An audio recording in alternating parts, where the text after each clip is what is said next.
अगला सवाल है जी कि डॉक्टर जाकिर नाइक की आप बहुत तारीफ़ करते हैं, हालांकि उन्होंने भी इमाम इब्न तैमिया की तकलीद में जन्नती लश्कर वाली बिशारत यजीद इब्न मुआविया फासिक व फाजर के ऊपर फिट की है।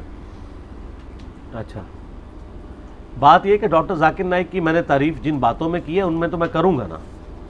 हम तो मुझसे मिजाज हैं, कंपैरेटिव स्टडी में उन्होंने बहुत बड़ी एफर्ट की है। बाकी जहाँ पे विद इन रिलीजन उनसे गलती हुई है तो मेरे अलावा तो मेरे ख्याल किसी का क्लिप इस तरह रिकॉर्डेड नहीं है बाई नेम मेंशन करके। आप यूट्यूब पर लिखें जन्नती लश्कर वाली बिशारत, 5 लाख से ज़्यादा लोग वो क्लिप देख चुके हैं। एक तरफ डॉक्टर जाकिर नाइक की तस्वीर है, एक तरफ मेरी है, तो मैंने उसमें बताया कि उनको गलती लगी है और ज़ाहिर इब्न तैमिया की से लगी है। कॉन्स्टेंटाइन वाली जो बिशारत फिट कर दी थी, तो मैंने उसमें बताया कि यार वो सही बुखारी में हदीस है, मेरी उम्मत का पहला गिरोह जो कैसरे रोम के शहर पे हमला करेगा। कुस्तुनतुनिया तो उसमें मौजूद ही नहीं, और कैसरे रोम का शहर तो हिम्स था शाम में। वहां पे हमला जो किया था वो तो अबू उबैदा इब्न जर्राह ने किया था हज़रत उमर के दौर में। लेकिन ये कहते हैं कि जी वो हिम्स वाला इसलिए नहीं है कि हिम्स पे हमला करने से पहले ही कैसरे रोम ने हिम्स छोड़ के कुस्तुनतुनिया शिफ्ट हो गया था। चले हम भी कुस्तुनतुनिया शिफ्ट हो जाते हैं आपके पीछे।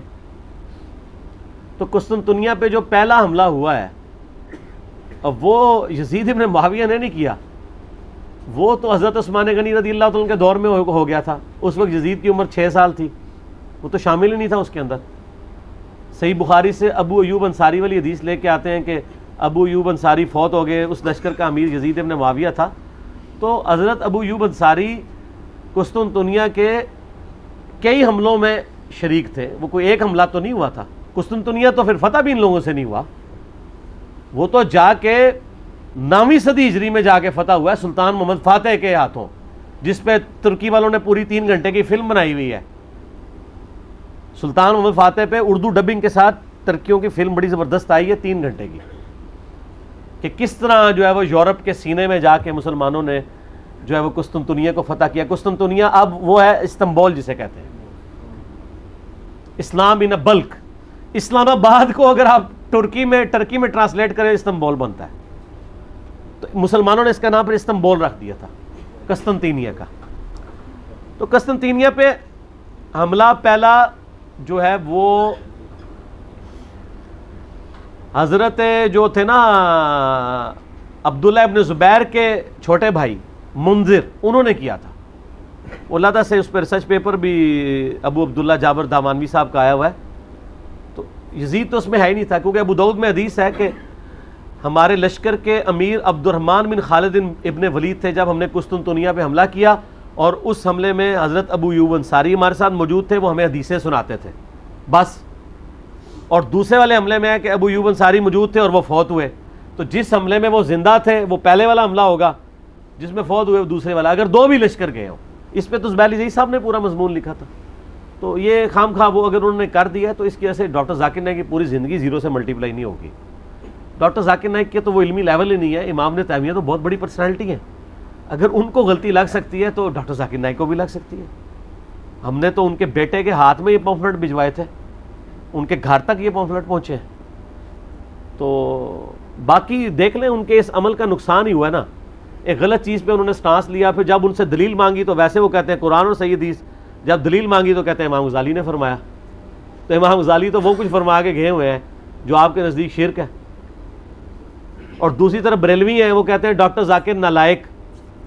तो वो पिंडी के मुफ्ती साहब को मैंने कहा था कि अगर डॉक्टर जाकिर नालायक है तो गज़ाली नालायक क्यों नहीं है, जिसने इह्याउल उलूम में लिखा है कि कत्ल हुसैन को यजीद की तरफ नहीं मंसूब करना चाहिए, तो एक मुसलमान के ऊपर झूठी तोहमत लगाना है, और जो ऐसी तोहमत लगा रहा है वो उसकी तरफ खुद लानत पलट आएगी। तो मैंने कहा था कि जो लोग इस वक्त डॉक्टर जाकिर को नालायक कह रहे हैं, वो जब यजीद के खिलाफ बोलते हैं तो इमाम गज़ाली की नज़र में वो खुद लानती हैं। तो जुर्रत करें, ये तो जुर्रत करनी चाहिए ना उनको, जो बंदा उन पे लानत भेज रहा है वो कहे नहीं तू ही लानती है। तो एक टिकट में 2 मज़े तो नहीं होते। हम इमाम गज़ाली को भी गलत समझते हैं इस मसले में, और डॉक्टर जाकिर नाइक को भी गलत समझते हैं, और बरेलवियों को भी गलत समझते हैं। सही किसको समझते हैं? अच्छा, ये अगले दिन एक बंदे ने ना कहा कि जी आप सारों को गलत कहते हैं तो आप ही ठीक है। मैंने तो कभी नहीं कहा मैं ठीक हूँ।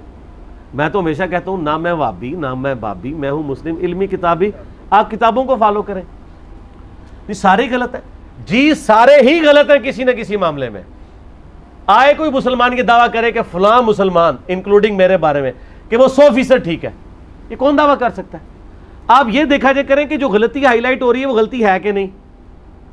तो ये कहते हैं गलती हाईलाइट ना करें, अच्छाइयाँ बयान करें। उनको कहें अच्छाइयाँ अगर बयान करें तो ये काम आप खुद क्यों नहीं करते? आप अपने बुजुर्गों की तो अच्छाइयाँ बयान करते हैं, दूसरों की तो गलतियाँ बयान करते हैं। तो सब 99 कत्ल तो आपने भी किए हुए हैं, क्या देवबंदी अपने अलावा सारे फिरकों को गलत नहीं कहते? बिल्कुल कहते हैं, कहते हैं। तो 99 कत्ल तो उन्होंने भी किया, हमने साथ कह दिया कि देवबंदी भी गलत है, तो एक ही ज्यादा करके सेंचुरी पूरी की है ना।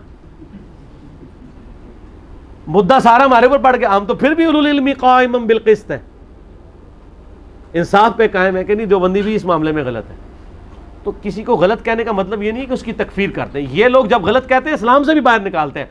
हम गलत कह के भी पीछे नमाज पढ़ते हैं। यकीन करें, जो मौलवी मेरे खिलाफ जुम्मा पढ़ाते हैं, मैं उनके पीछे नमाज पढ़ रहा होता हूँ, सामने बैठ के जुम्मे की तकरीर सुन रहा होता हूँ। कितने मौलवी हैं कि मैं मस्जिद में एंटर हूँ, वो अपना मौजू छोड़ के मेरे ऊपर शुरू हो जाते हैं।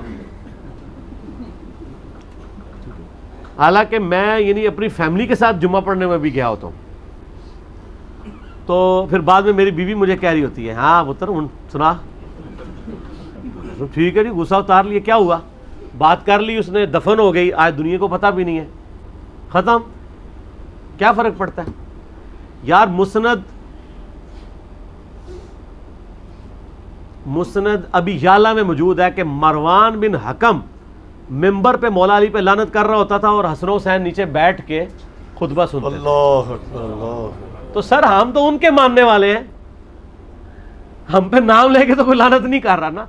तो मैं इनको कहता हूं कि आप जुम्मे मेरे खिलाफ पढ़ाने के बजाय मुझे नाम लेके भी लानत करो ना, तब भी मैं आपके पीछे नमाजें पढ़ूंगा। यही हमारी सच्चाई की दलील है कि हम शरीयत को कहीं पे क्रॉस उसकी बाउंड्री नहीं करते, नमाजें इन्हीं के पीछे पढ़नी है, क्योंकि हमें हुक्म है खलीफा राशिद उस्मान इब्न अफ़्फ़ान का, सही बुखारी 695, कि नेकी के कामों में बागियों का साथ दो, नमाज मस्जिद नबवी में बागियों के पीछे पढ़ो, बुराई में इनसे अलग रहो। हालांकि हज़रत उस्मान कह सकते थे कि तुम गलत लोगों को सपोर्ट कर रहे हो, नमाजें इनके पीछे ना पढ़ो, लेकिन उनको पता था इन नेकी के कामों में तो आप नहीं, तो हम भी नेकी कामों में साथ देते हैं सर, अब भी देते हैं, आंदा भी देंगे इंशाअल्लाह ताला, कोई मसला नहीं।